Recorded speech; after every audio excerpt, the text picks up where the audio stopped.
Hello बच्चों, आज हम लोग चैप्टर 3 के एक्सरसाइज 3.2 का कुछ क्वेश्चंस लगाएंगे। उस क्वेश्चन लगाने से पहले हम लोग कुछ चीज़ें देख लेते हैं। जैसे हम लोग कल पढ़े थे कि अगर दो लीनियर इक्वेशंस दिए हों, यानी रैखिक समीकरण दिए हों, तो उसमें अगर a1/a2 is not equal to b1/b2 होता है तो उसका एक अद्वितीय हल यानी उसका एक केवल सॉल्यूशन होता है। ठीक है, यानी कि वो दोनों रैखिक समीकरण एक दूसरे को एक पॉइंट पे कट करते हैं। ठीक, तो ऐसे समीकरण जिनका एक अद्वितीय हल होता है, ऐसे रैखिक समीकरणों का युग्म संगत कहलाता है। ठीक है, जिसका एक अद्वितीय हल होता है उन रैखिक समीकरणों का युग्म संगत कहलाता है। ठीक, और a1/a2 is equal to b1/b2 is not equal to c1/c2 पे क्या है, कोई हल नहीं है। ये सब हम लास्ट वीडियो में पढ़ चुके हैं। ठीक है, जब कोई हल नहीं होता, कोई हल कब नहीं होता है, जब लाइन जो होती है एक दूसरे के पैरेलल होती हैं। ठीक है, तो रैखिक समीकरणों का ये युग्म असंगत कहलाता है, यानी इनकंसिस्टेंट।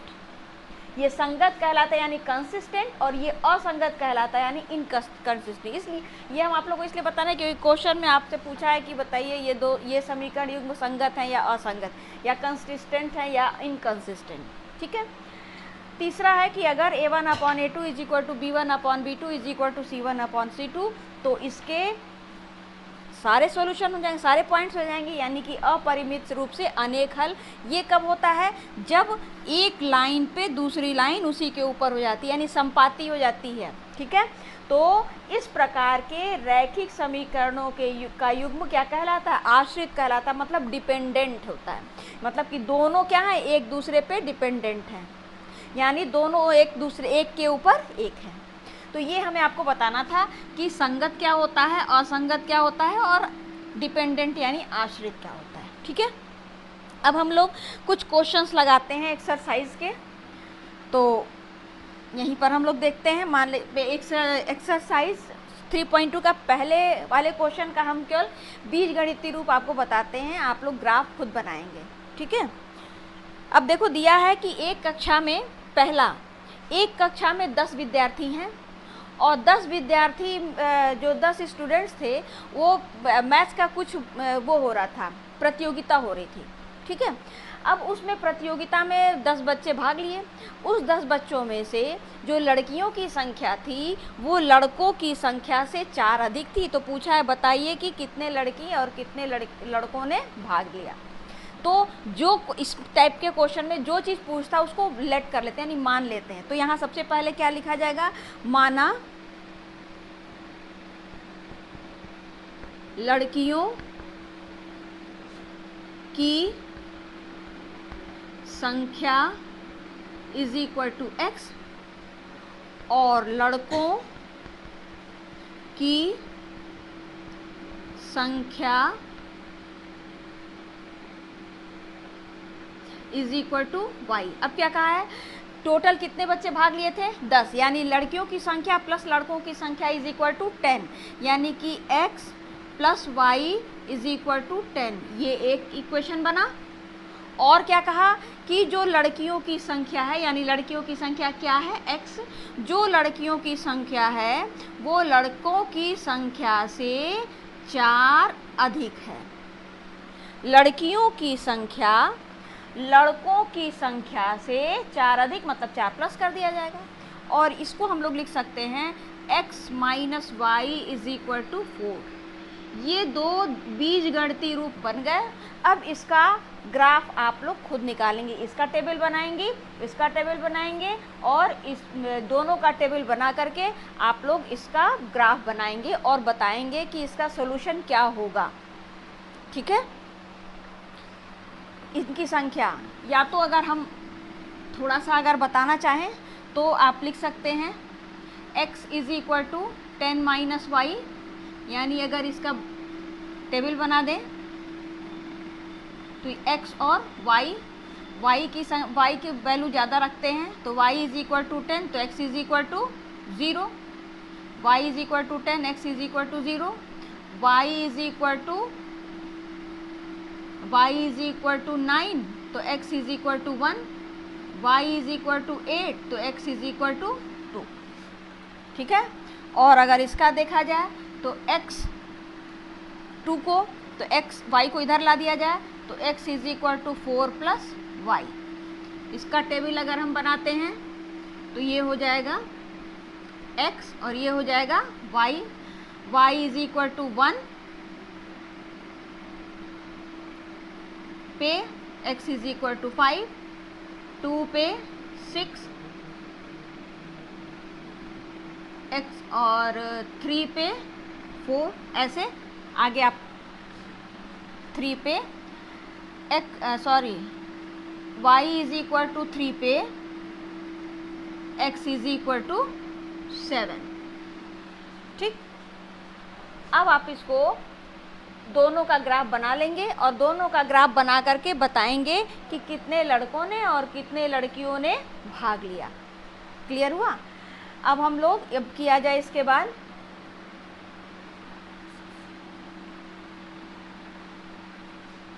नेक्स्ट।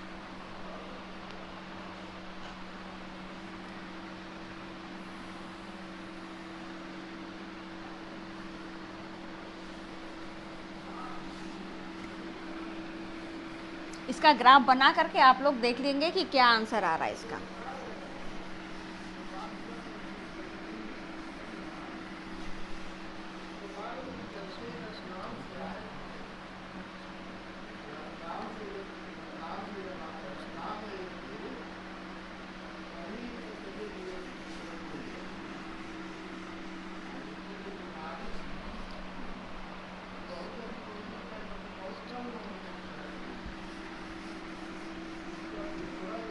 इसका सेकंड पार्ट है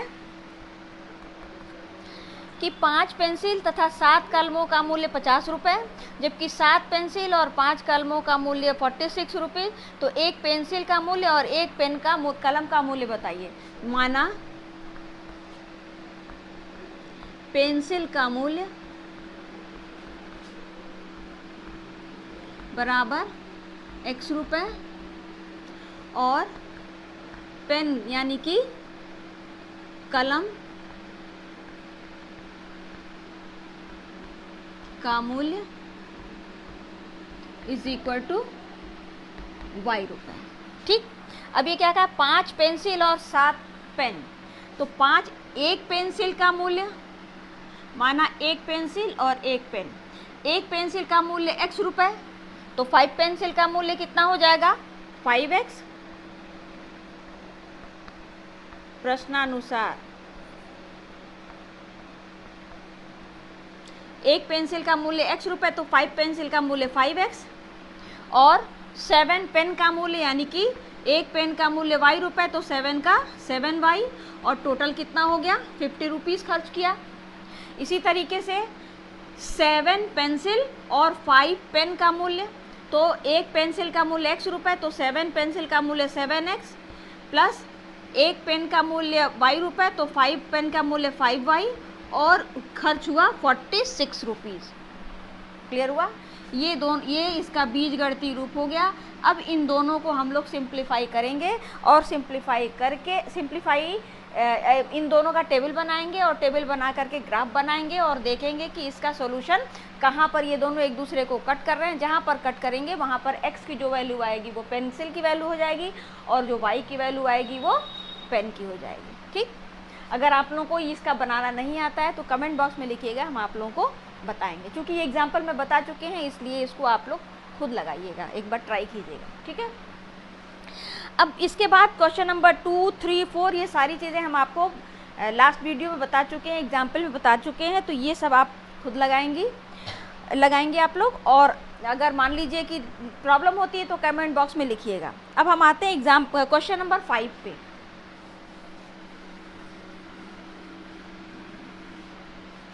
अब क्वेश्चन नंबर 5 में देखिए क्या कहा है। क्वेश्चन नंबर 5 में कहा है एक आयताकार बाग जिसकी लंबाई चौड़ाई से 4 मीटर अधिक है। 5वां क्वेश्चन, माना लंबाई इज इक्वल टू एक्स और चौड़ाई इज इक्वल टू वाई। ठीक, अच्छा, इसका अर्ध परिमाप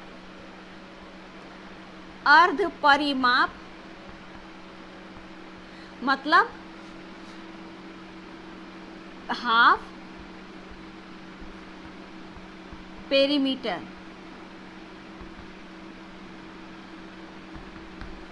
ठीक है, अर्ध परिमाप में यानी हाफ पेरीमीटर कितना दिया हुआ है? 36 मीटर।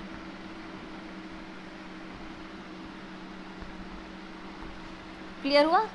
तो कहा है बाग की बीमाएं ज्ञात कीजिए। बीमा मतलब होती है लंबाई और चौड़ाई। तो अब हमको पता है आयताकार बाग है, तो हम लोग जानते हैं आयताकार बाग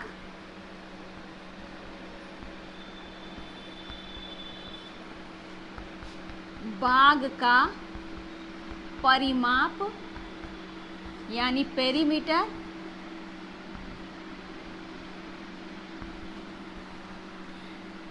इज इक्वल टू 2 इंटू लंबाई प्लस चौड़ाई,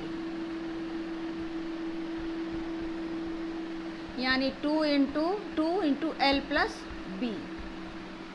क्लियर हुआ?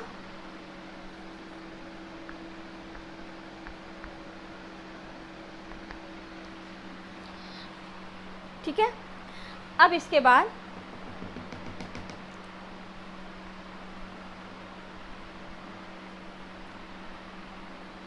बाद हम लोग क्या दिया हुआ है? अब इसका पेरीमीटर हम लोग पहले लिख लेते हैं। तो क्या हो जाएगा? Perimeter is equal to 2l की जगह x प्लस b की जगह पे क्या हो जाएगा? y। ठीक है, और इसका परिमाप को हम लोग लिख सकते हैं s से लिख दिया जाए। ठीक, अब हमसे कहा है कि इसका अर्ध परिमाप 36 दिया है, तो अर्ध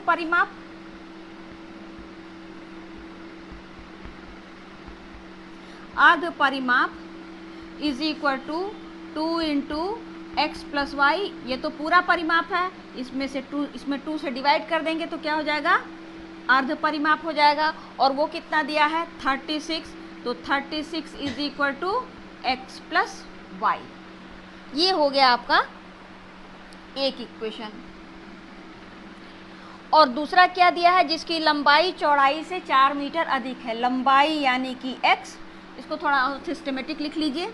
तो x plus y is equal to 36, ये हो जाएगा। और पहला क्या दिया था कि इसकी लंबाई चौड़ाई से 4 मीटर अधिक है। लंबाई चौड़ाई से 4 मीटर अधिक है, यानी कि x minus y is equal to 4। ये हो गया 2। बीजगणितीय रूप आपको बता दिए। अब आप इसका टेबल बना करके और ग्राफ बना लेंगे। अगर नहीं आता है ग्राफ के थ्रू तो आप कमेंट बॉक्स में लिखिएगा, हम आपको बताएंगे। ठीक है, next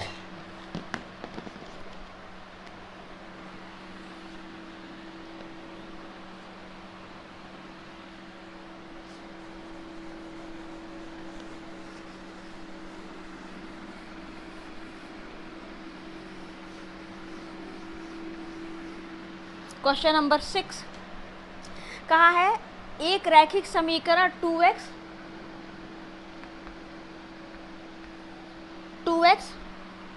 plus 3y minus 8 is equal to 0 दी गई है। दो चरों में एक ऐसी रैखिक समीकरण लिखिए ताकि प्राप्त युग्म का ज्यामितीय निरूपण जैसा इस तरह से हो। मतलब पहला प्रतिच्छेदित करती रेखाएं, मतलब एक इक्वेशन दिया है, एक आपको और बनाना है। और कैसा बनाना है? जो कि रेखाएं क्या हो? एक दूसरे को प्रतिच्छेदित करती हो। प्रतिच्छेदित यानी intercept.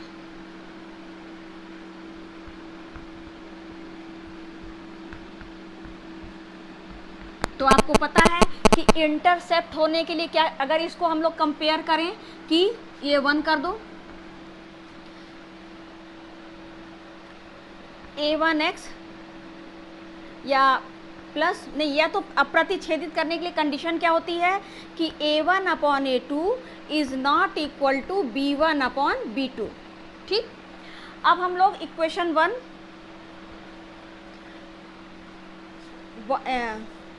A1x plus B1y plus C1 is equal to 0 से 1 की तुलना यानी कंपेयर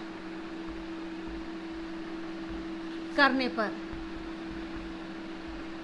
कंपेयर करेंगे तो क्या हो जाएगा, x x कैंसिल हो जाएगा, तो A1 की जगह क्या हो जाएगा 2, B1 की जगह पे क्या हो जाएगा 3 और C1 की जगह पे क्या हो जाएगा -8। अब ध्यान से समझो कि A1 अपॉन A2, यानी अब हम लोग को A2 अपने मन से लेना है, B2 अपने मन से लेना है, तो यानी इस तरीके का लेना है कि A1 upon A2 B1 upon B2 के बराबर ना हो। कुछ भी लिख सकते हैं, जो आपकी मर्जी, बस ये है कि इसके बराबर ना हो, इन दोनों का रेशियो। तो हम लोग अगर ऐसे लिख दें कि 3 अपने मन से 3x plus 5y plus 2 is equal to 0, ये अपने मन से लिख दिए। अब इसमें क्या है, अगर इसकी तुलना आप कर दिया जाए कि A2x plus B2y plus C2 is equal to 0 से तुलना करने पर, तुलना कर देंगे तो क्या हो जाएगा A2 इज इक्वल टू 3 और B2 इज इक्वल टू 5। केवल ये दो ही का काम करें, क्योंकि हम लोग को सिर्फ प्रतिच्छेदित यानी इंटरसेप्ट दिखाना है। क्लियर है? तो अब इसमें देखो A1 upon A2 is equal to A1 upon A2 is equal to कितना हुआ 2/3 और B1 upon B2 is equal to कितना हुआ 3/5। अब 2/3 3/5 के इक्वल तो है नहीं, तो चूंकि 2/3 is not equal to 3/5, therefore A1 upon A2 is not equal to B1 upon B2। अब A1 upon A2 B1 upon B2 के बराबर नहीं हुआ, इसका मतलब ये है कि ये दोनों रेखाएं अगर एक दूसरे को प्रतिच्छेदित करेंगी तो एक पॉइंट पे प्रतिच्छेदित करेंगी। तो इसमें इसका आंसर कोई ज़रूरी नहीं है कि सबका सेम आए, नंबर अपने मन से कुछ भी रखना है, बस इस बात का ध्यान देना है कि A1 अपॉन A2 किया जाए और B1 अपॉन B2 किया जाए तो उसकी वैल्यू सेम नहीं आए। अच्छा, अब इसमें दूसरा देखिए क्या कहा है, समांतर हो। तो समांतर होने के लिए क्या कंडीशन है, नेक्स्ट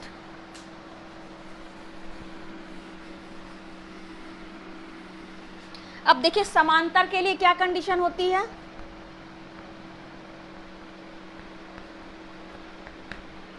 तो अगर समांतर होंगी तो इसके लिए कंडीशन होती है कि A1 upon A2 is equal to B1 upon B2 is not equal to C1 upon C2, यानी A1 B1 A2 B2 same हो, यानी कि हम लोग इसको ऐसे कुछ लिख दें तो इक्वेशन क्या बन, कुछ भी, क्योंकि A1 अपॉन A2 और B1 अपॉन B2 सेम होना है तो A और B दोनों सेम कर दिया जाए, रेशियो सेम कर दिया जाए, तो हम लोग इसको लिख सकते हैं 4x प्लस 6y और इसकी जगह पे कुछ भी 12 इज इक्वल टू 0। अब अगर इसमें कंपेयर किया जाए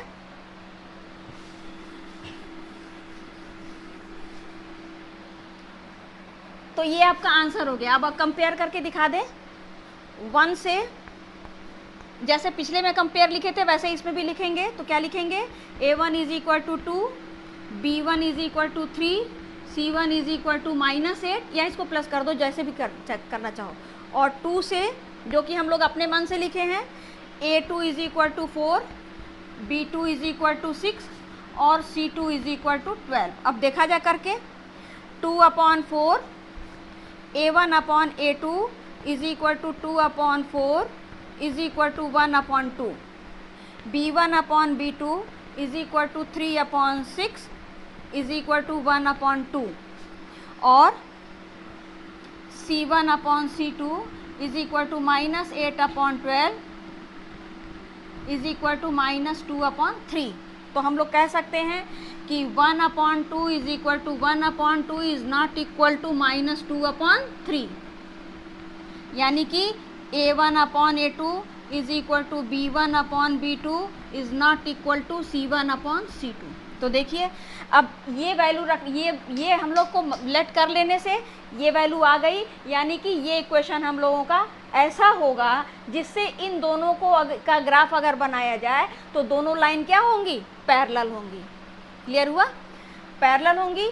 अब इसी तरीके से तीसरा दिया हुआ है समपाती हो। समपाती के लिए तो A1/A2, B1/B2 और C1/C2 सब सेम होना चाहिए, यानी कि इसको कुछ भी लिख दिया जाए। अब तीसरे के लिए, थर्ड के लिए हम लोग लिख सकते हैं 4x 8x प्लस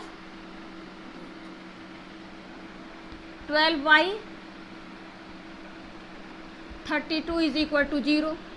अब इसमें देखो A1/A2 is equal to 2/8 is equal to 1/4, B1/B2 is equal to 3/12 is equal to 1/4, C1/C2 is equal to -8/-32 is equal to 1/4।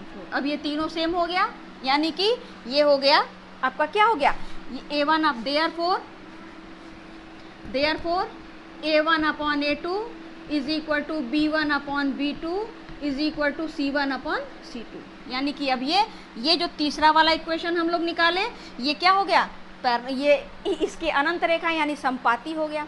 यानी कि हम लोग अपने मन से कोई भी इक्वेशन लिखें, बस हम लोग इस कंडीशन को अगर याद रखेंगे तो हम लोग कोई भी इक्वेशन लिख सकते, कोई जरूरी मेरा ये है तो आपका भी यही है, कुछ भी लिखा जा सकता है। अब लास्ट है, लास्ट एक और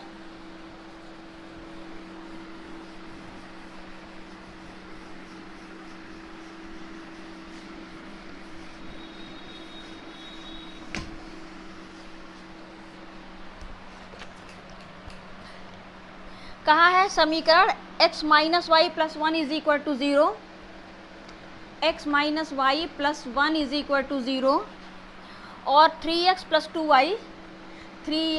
2y minus 12 is equal to 0 का ग्राफ खींचिए। x अक्ष और इन रेखाओं से बने, तो इनका हमको पहले ग्राफ खींचना है। ये 1 है और ये क्या है, 2 है। तो इसका अगर हम लोग ग्राफ खींचे तो 1 से x is equal to y minus 1, अगर हम लोग ये ग्राफ बनाते, ये टेबल बनाते हैं तो ये x और y इज इक्वल टू 1 पे x is equal to 0, y is equal to 2 पे x is equal to 1, y is equal to 3 पे x इज इक्वल टू 2। इसी तरीके से 3x यहाँ पर लिखा जाएगा 2 से 3x is equal to minus 2y plus 12 या x is equal to minus 2y plus 12/3। अब x की y की ऐसी वैल्यू रखिएगा कि 3 से कैंसिल हो जाए, तो ये हो जाएगा x और ये हो जाएगा y।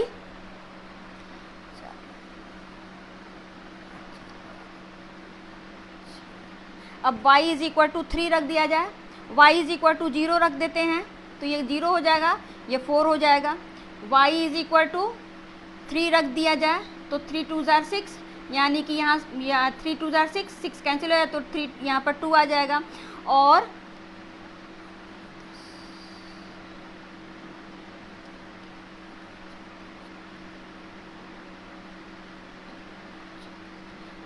अगर यहाँ पे y इज इक्वल टू 6 रख दिया जाए तो ये वैल्यू क्या आ जाएगी, 0, क्योंकि ये 12 और ये 12 कट के 0 हो जाएगा। अब हम लोग अगर इसका ग्राफ बनाया जाए तो x एक्सिस पे कितना है, 0 1 2 1 2 3 4 5, ठीक है। और y एक्सिस पे कितना है, 1 2 3 4 5 और 6। अब x बराबर 0 पे y is equal to 1, x is equal to 0 पे y इज इक्वल टू 1, यानी ये x इज इक्वल टू 1 पे y is equal to 2, x is equal to 1 पे y is equal to 2, x is equal to 2 पे y is equal to 3। एक line ये बन गई। दूसरी क्या है, y इज इक्वल टू 0 पे x is equal to 4, x is equal to 2 पे y इज इक्वल टू 3, यही है। और x इज इक्वल टू 0 पे y इज इक्वल टू 6। अब इसको बनाते हुए लाइन खींच दी जाए। अब कहा है आपसे कि इसके कि त्रिभुजा शीर्षों के निर्देशांक ज्ञात कीजिए और त्रिभुजाकार पटल को छायांकित कीजिए इन तीनों से, यानी इन ये रेखा और x एक्सिस, ठीक है, इन तीनों से जो आपका त्रिभुज बने उसको आप इस पे बताइए। x अक्ष और इन रेखाओं से बने त्रिभुजों के शीर्षों के निर्देशांक। अब इसका तो हो जाएगा 4 0, इसका हो जाएगा 2 3 x एक्सिस, यानी ये वाला पार्ट इसका, ठीक है। और इसको आप देख लीजिएगा तो ये हो जाएगा, ये कौन सी लाइन है, 0 1 वाली ना, तो ये x इज इक्वल टू 0 पे, y इज इक्वल टू 0 पे, तो x इज इक्वल टू -1, ये 0 और x इज इक्वल टू -1 पे y इज इक्वल टू 0। ये यहाँ पर एक टेबल आप और बना लीजिएगा, -1 पे 0। Thank you. अब आप लोग जो है अपना समझ गए, ये तीनों शीर्ष का निर्देशांक हो गया। अगर मेरा ये वीडियो आप लोगों को पसंद आया हो तो प्लीज़ इसको लाइक और सब्सक्राइब जरूर कीजिएगा। Thank you.